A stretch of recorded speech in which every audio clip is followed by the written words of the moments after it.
믿음을 지키기가 정말 참 어렵습니다. 이 기독교 신앙은 말이죠. 결국 무엇을 우리에게 하나님이 요구하시느냐 하면은 우리의 생명을 요구하세요. 우리의 생명. 사람들이 살아가면서 종교를 만들어냈습니다. 불교니 뭐 유교니 도교니 뭐 여러 가지 종교들이 있지 않습니까? 모든 종교들은 사람을 위해서 만들었어요. 사람이 사람을 위해서 만든 건데, 그래서 사람을 위해서 존재하는 거죠. 그 종교들이. 근데 이 기독교는 사람을 위해서 존재하는 종교가 아니라 하나님을 위해서 우리가 존재하는 거예요. 그분의 영광과 찬양과 그분께 경배드리기 위해서 하나님이 우리를 창조하신 거죠. 그래서 하나님은 우리에게 가장 최종적으로 원하시는 건 우리의 믿음이에요. 근데 우리가 우리의 믿음을 정말 어떠한 경우에라도 믿음을 저버리지 않는 건 어떤 식으로 표현하느냐? 우리의 생명을 드리는 거예요. 생명을. 그러니까 믿지 않는 사람들이 볼 땐 너무 감당할 수 없는 거죠. 그래서 믿지 않는 사람들은 그렇게 얘기합니다. 적당히 믿어라. 그렇게 돌지 말고 미치지 말고 종교에 미치지 말고 적당히 믿어라. 이렇게 적당히 믿으면 어떻게 되느냐? 종교인이 되는 것입니다. 저도 옛날에 그랬어요. 적당히 믿어라. 그런데 기독교는 믿으려면은 생명을 드리는 믿음으로 믿어야 되는 것입니다. 예수님이 성경에 뭐라고 말씀하셨느냐? 사람이 자기 친구를 위하여 자기 생명을 버리면 이거보다 더 큰 사랑이 없다. 신약 교회의 가장 큰 예수님의 명령이 뭐죠? 내가 너희에게 새 명령, 새 계명을 주노니 너희는 서로 사랑하라. 신약 교회의 예수님의 최고의 명령 딱 하나는 뭐냐? 서로 사랑하라예요. 근데 서로 사랑하라는 것에 가장 그 아주 최종의 그 표현은 내 생명을 드리는 것보다 더 큰 사랑이 없다는 거죠. 예수님은 너희가 친구를 위하여 자기 생명을 버리면 이보다 더 큰 사랑이 없다. 그리고 뭐라고 말씀하셨느냐? 너희가 내 명령을 지키면 너희가 나의 친구다. 이렇게 말씀하셨어요. 그러니까 거기서 친구를 위하여 목숨을 버리면 그 친구는 누구냐? 예수님을 의미하는 거예요. 그러니까 예수님은 너희가 나를 위하여 너희 생명을 버리면 그보다 더 큰 사랑은 없느니라. 이렇게 말씀하고 있는 거죠.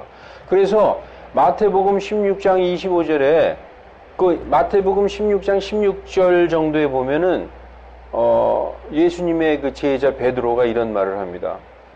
주는 그리스도시요 살아계신 하나님의 아들이시니이다. 그랬더니 예수님이 너무나 기뻐하시죠. 바요나 시몬아 내가 잘 말했도다. 이것을 내게 계시한 이는 혈과 육이 아니요 하늘에 계신 내 아버지시니라. 이렇게 말씀하죠. 그런데 마태복음 조금 더 읽다 보면 25절에 자기 생명을 구하고자 하는 자는 그것을 잃을 것이요 그것을 버리는 자는 그것을 간직하리라. 이런 말씀을 하고 있어요. 그러니까 기독교 신앙은 자기 생명을 하나님께 드리는 그 신앙, 그 믿음을 요구하고 있는 것입니다. 여러분 예수님 믿고 이제 막 교회에 출석하고 이제 나도 예수님 믿고 참 하나님의 뜻대로 살아야지 하는 그 어린아이 같은 갓 태어난 어린아이 같은 신앙을 가진 성도에게 생명을 드려라 그러면 그게 되겠어요.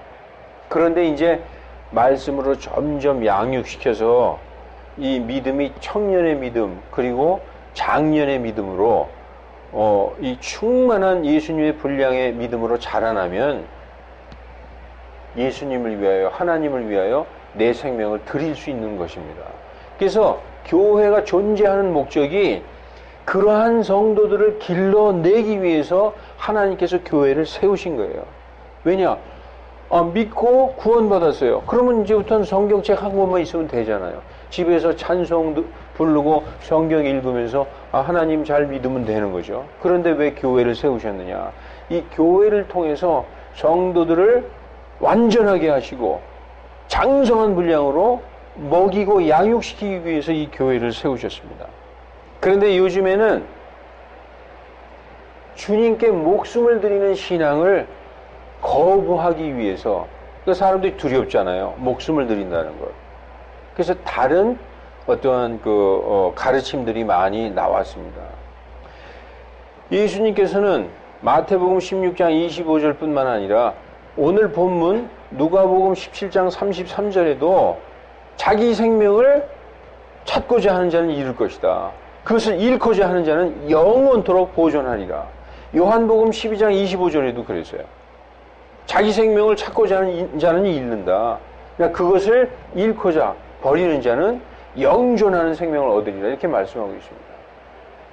이 복음서마다 다 그렇게 말씀해 주신 것은 우리의 신앙의 그 꽃이 뭐냐 하면 우리의 모든 것, 우리의 생명을 주님께 드리는 것입니다.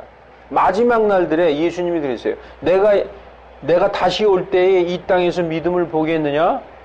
그건 뭐냐 하면 정말 생명을 드릴 수 있는 그 믿음, 그 믿음을 끝까지 간직한 자들을 볼 수 있겠느냐, 그런 말씀이거든요. 우린 다 믿는다고 얘기하지만 그러한 믿음을 보겠느냐라고 말씀하고 있습니다. 오늘 그래서 점점 이 시대에 생명, 이 두려운 거, 무시무시한 환난, 우리는 이거 들어가기 싫어. 여기에 아주 최적화된 복음이 세대주의 복음이에요. 우리는 안 들어간다. 걱정하지 마라. 무서워하지 말라는 거죠. 자, 오늘 설교 본문은 누가복음 17장 33절에서 37절 말씀입니다. 여기에도 누구든지 자기 생명을 구원하고자 하는 자는 그것을 잃을 것이다. 누구든지 자기 생명을 잃는 자는 그것을 보존하리라. 무엇 때문에 생명을 잃고 보존할까요? 믿음 얘기하고 계시는 거예요. 누구든지 자기의 생명 때문에 이 믿음을 거부하는 자는, 믿음을 부인하는 자는 그걸 잃을 것이다 라고 얘기하는 것이죠. 그래서 이어지는 34절, 내가 너희에게 이르노니 그 밤에, 여기에서 그 밤은요, 사람의 아들이 나타나시는 그날, 즉 사람의 아들이 공중에서 나타나시는, 공중 재림하시는, 예수님이 공중에 재림하시는 바로 그날을 얘기하는 거예요. 17장 30절에 보면 사람의 아들이 나타나는 그날도 그러하리라 이렇게 돼 있어요. 지금 이 본문은 언제의 상황이냐? 예수님이 공중 재림하시는 바로 그날들의 상황을 얘기하고 있는 거죠. 그 밤에 두 남자가 자리에 누워 있을 텐데 하나는 붙잡혀가고 하나는 남겨진다는 거예요. 두 남자가 이렇게 누워 있는데 하나가 휙 없어졌어요. 근데 여기서는 붙잡혀갔다고 얘기하고 있죠.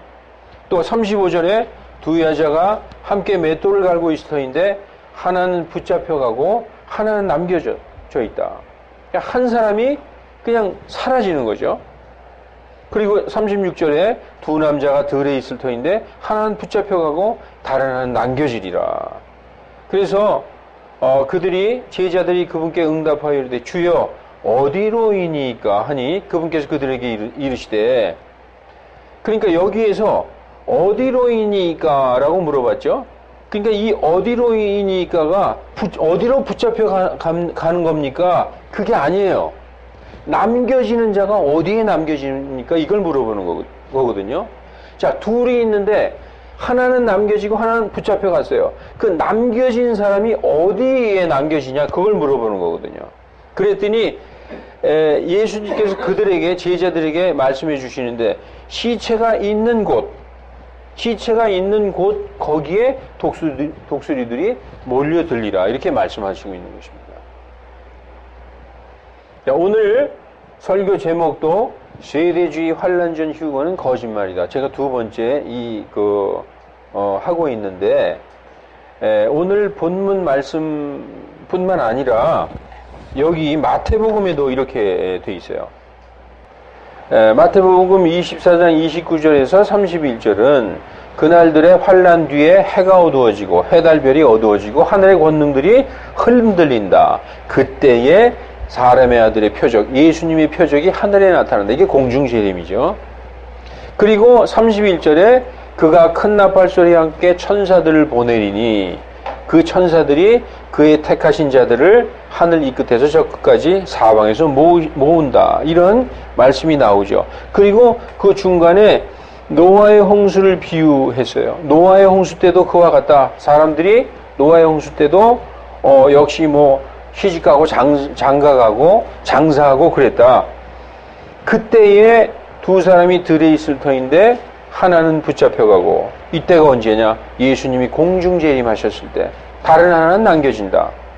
그리고 두 여자가 방앗간에서 맷돌 갈고 있는데 하나는 붙잡혀가고 하나는 남겨진다. 이게 마태복음에도 오늘 본문 누가복음 17장 그 33절에서 37절 말씀처럼 똑같이 이렇게 기록되어 있습니다. 여기서 그때에는 언제냐? 예수님이 공중에 재림하셨을 때, 공중 재림하셨을 때. 그런데 다른 성경들을 한번 볼게요. 킹 제임스 성경을 그대로 번역한 다른 성경. 제가 이거 여러 번 말씀드린 겁니다. 우리 교회의 성도님들은 이제 이거 익숙할 거예요. 이 똑같은 오늘 본문 누가복음 17장 34절에서 이 42절까지 보면은, 내가 너희에게 이르노니 그 밤에 두 남자가 한 잠자리에 누워 있음에 한 사람은 데려감을 당하고 다른 사람은 남게 될 것이요. 아까 우리가 흠정역 성경을 보면 붙잡혀가고, 그런데 똑같은 킹 제임스 성경을 번역한 이 권역을 보면 데려감을 당하고, 두 여자가 맷돌 갈고 있는데 한 사람은 데려감을 당하고, 두 남자가 들에 있다가 한 사람은 데려감을 당하고, 이렇게 말씀하고 있어요. 마태복음에도 권역은 데려감을 당하고 이렇게 말씀하고 있습니다. 그러면 똑같은 세대주의, 이 흠정역 성경과 똑같은 세대주의 성경인 한글 킹 제임스 성경을 보겠습니다. 이 성경도 세대주의 성경이에요. 여기에 보면은 34절, 누가복음 17장 34절, 두 사람이 한 침상에 있다가 한 사람은 데려가게 되고, 또 두 여인이 함께 맷돌 갈고 있다가 한 사람은 데려감을 가게 되고, 또 두 사람이 들에 있는데 한 사람은 데려감을 가게 되고, 마태복음도 똑같이 데려간다고 번역을 했습니다. 다시 한번 비교해서 볼게요. 자, 세대주의 환란전, 그 세대주의 성경인 흠정역 성경은 붙잡혀가고, 둘이 있다가 다 붙잡혀간다고 번역했어요. 마태복음도 붙잡혀간다고 번역을 했고, 근데 이제 권역 성경은, 이 성경은 세대주의 성경이 아닙니다. 그냥 데려감을 당한다고 번역했어요. 그리고 세대주의 성경인 한글 킹 제임스 성경도 데려간다 이렇게 번역을 했죠. 그래서 이렇게 성경을 좀 비교해서 보면은 이게 도대체 어떻게 번역이 이렇게 된 것인가? 자, 흠정역 성경은 붙잡혀간다. 예수님이 공중 재림하셨을 때 좌우지간 둘 중에 하나가 붙잡혀간다라고 번역을 했어요. 그건 뭐냐? 붙잡혀서 그럼 어디로 데려가느냐? 날짐승의 먹이로 데려간다. 그러니까 붙잡혀간다든지 데려감을 당한다든지 내 의사와는 상관없이 좌우지간 어디로 끌려가는 거예요. 그런데 흠정역에서 붙잡혀간다는 것은 안 좋은 의미로 번역을 한 거죠. 왜냐? 붙잡혀가서 날짐승의 먹이로. 그래서 어디든지 시체가 있는 곳에 글루다가 데려간다는 것이죠. 붙잡혀간다는 것이죠. 근데 이제 번역, 이 킹제임스 성경 그대로 번역한 번역 성경은 데려간다고 번역을 하고 있어요. 이건 뭐냐면 택하신 자들을 천사들이 데려가서 휴거당한다는 것이죠. 그러니까 이 번역 두 개가 하늘과 땅 차이예요. 하나는 붙잡혀가서 날짐승의 밥이 되게 붙잡아간다는 것이고, 하나는 천사들을 통해서 택하신 자들을 데려간다는 것이죠. 자, 예수님이 우리가 기다리고 있어요. 예수님이 다시 오기를. 공중 재림하셨어요. 공중에, 그러니까 호령과 천사장의 음성과 하나님의 나팔소리와 함께 많은 천사들과 그 하늘에 있던 성도들의 혼들과 함께 이렇게 오셨는데, 그때에 붙잡아간다? 아니면 택하신 자들을 데려간다. 둘 중에 하나라는 것이죠. 여러분 어떤 번역이 맞는 것 같아요? 완전히 다른 두 가지 번역인데, 그러면 왜 이 흠정역은 붙잡혀간다고 번역을 했느냐? 왜냐하면 환란 전에 이미 교회는 휴거돼서 이 땅에 교회는 없는 거예요. 그래서 이렇게 번역에 완전히 차이가 있는 것입니다. 자, 이 공중 재림하실 때 이 성경에서 그러면 사람의 아들이 나타나는 날, 한국말로는 그냥 다 나타난다라고 썼는데 영어로는 reveal, 이렇게 나타날 때, 아니면 appear가 나타난다는 뜻이잖아요. 아니면 또 manifest 이런 단어를 썼어요. 나타나셨다는 것은 공중 재림을 의미하고 있어요. 사람의 아들이 나타나는 날에도 그와 같으리라.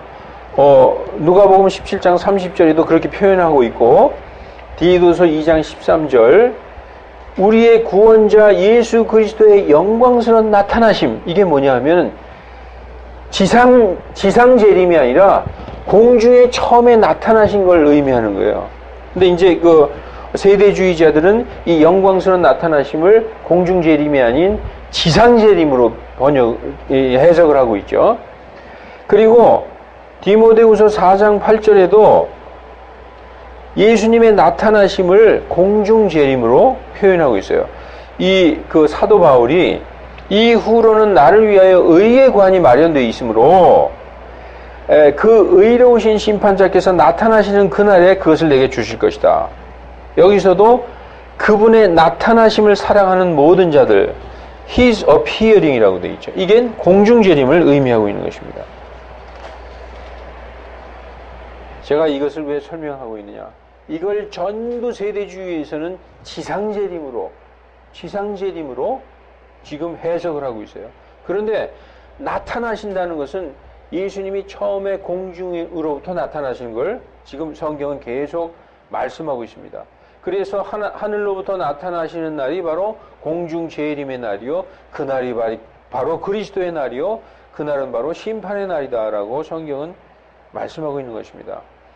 데살로니가 후서 1장 7절에도 괴로움을 당하는 너희에게는 우리와 함께 안식으로 갚으시는 것이 하나님께 의로운 일인즉 주 예수님께서 자신의 강력한 천사들과 함께 하늘로부터 나타나사, 그리고 이어지는 말이 하나님을 모르는 자들과 우리 주 예수 그리스도의 복음에 순종치 아니하는 자들에게는 타오르는 불로 징벌하시리니, 바로 심판의 날임을 얘기하고 있어요. 하늘로부터 나타나시는 날은 그리스도의 날이요, 그리스도의 날은 심판의 날이다 라고 말씀하고 있는 것입니다. 그리고 디모데후서 4장 1절도 나타나시는 날이 심판의 날이라고 말씀하고 있어요. 그러므로 내가 하나님 앞과 우리 주 예수 그리스도 앞에서 곧 친히 나타나실 때에, 공중 재림이죠, 자신의 왕국에서 산 자와 죽은 자를 심판하실 분 앞에서 내게 명하노니, 나타나실 때가 바로 심판의 날이다 라고 말씀하고 있습니다. 자, 그리고 성경에 보면은요, 구름이라는 단어가 여러 군데 나옵니다. 이 구름이라는 단어를 괜히 하나님이 집어넣은 게 아니에요. 우리더러 읽고 그것을 상징적으로 깨달아 알라고 이 단어를 집어넣어 주신 거예요. 마태복음 24장 30절도 예수님이 공중에 나타나시는 공중 재림을 얘기하고 있어요.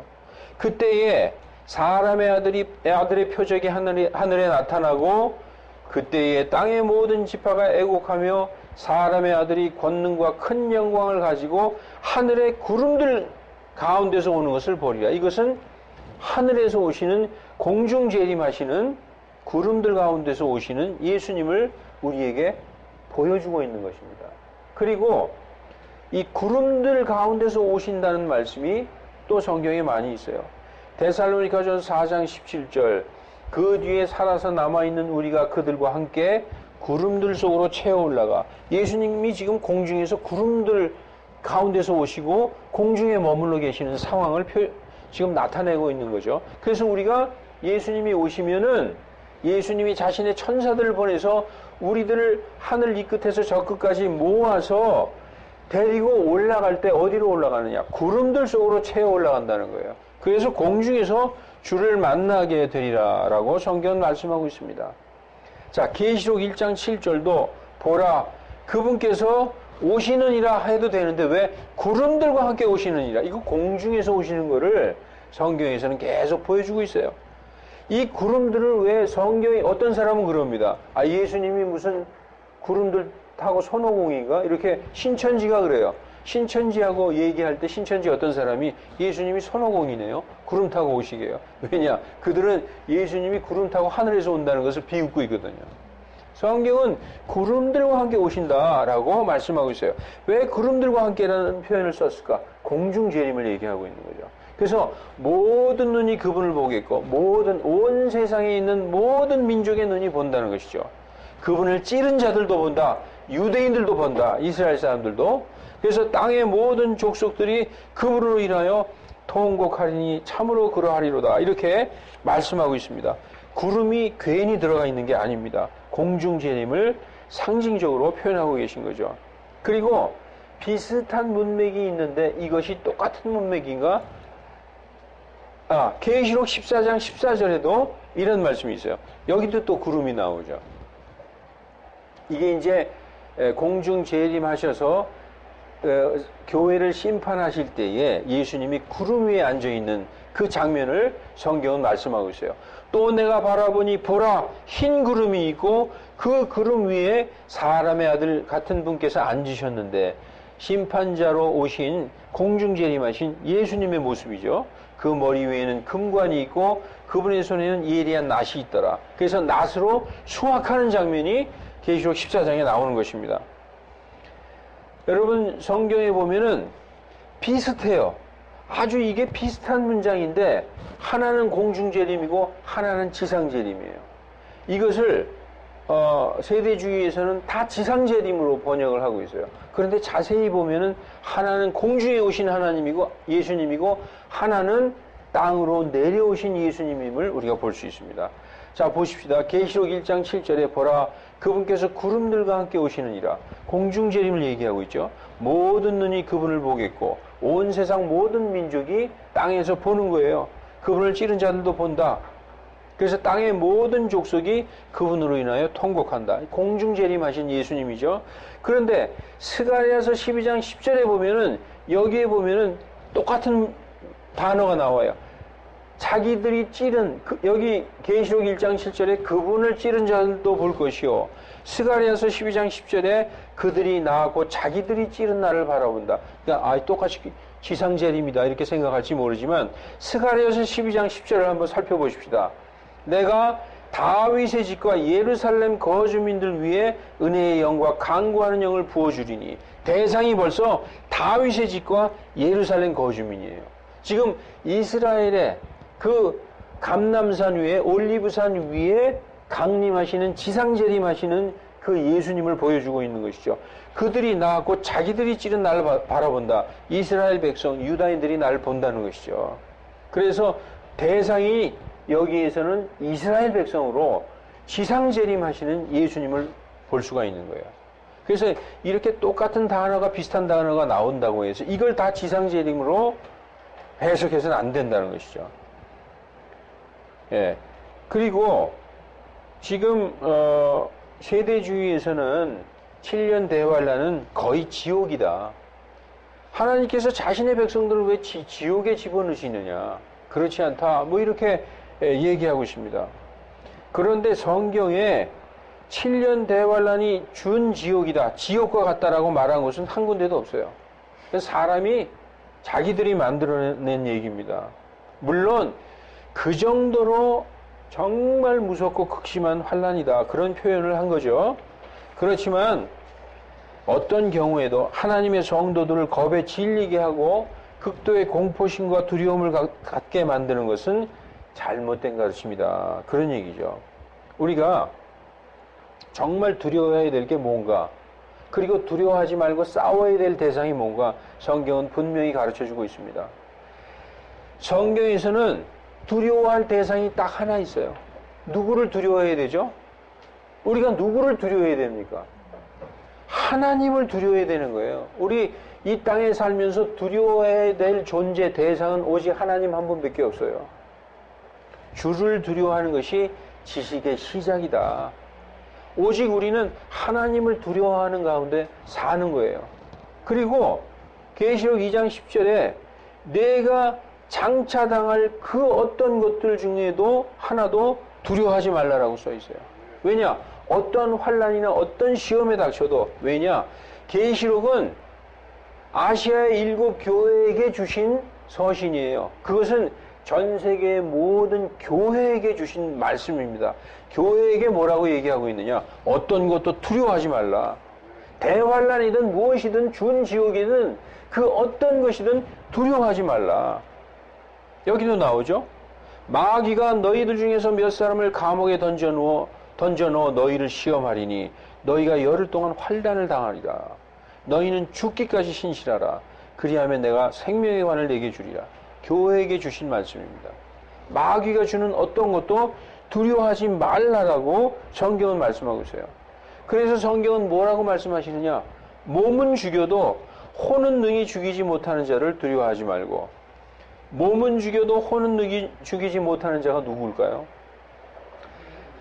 사탄 마귀가 우리에게 행할 수 있는 최대의 파워가 뭐냐 하면 우리의 생명을 가져가는 거예요.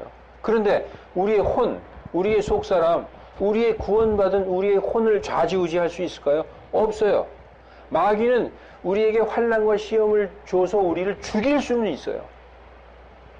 우리에게 예수님 믿는다고 우리를 죽일 수도 있다는 얘기죠. 그러나 우리의 혼은 손댈 수가 없어요.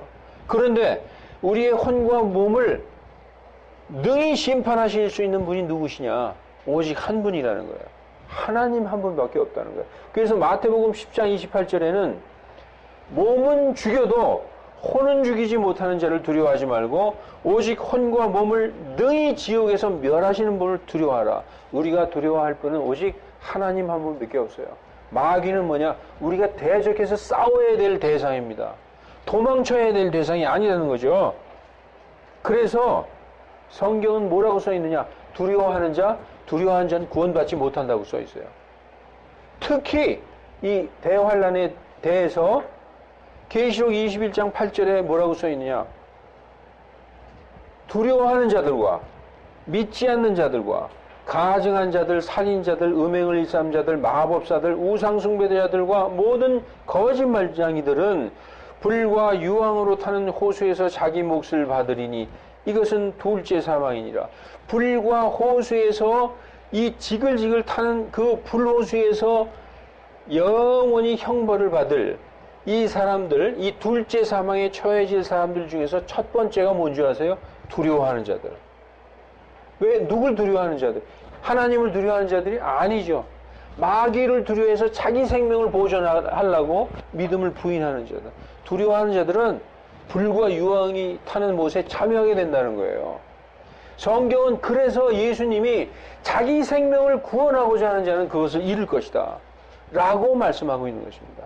그런데 지금 세상에는 정말 하나님의 순수한 말씀, 그리고 이 진리의 오류가 없는 진리의 말씀을 손에 들었다고 하는 사람들이 우리는 환난에 안 들어간다, 우리는 그 무서운 준지옥 같은 환난에 안 들어간다라고 가르치고 있다는 것입니다.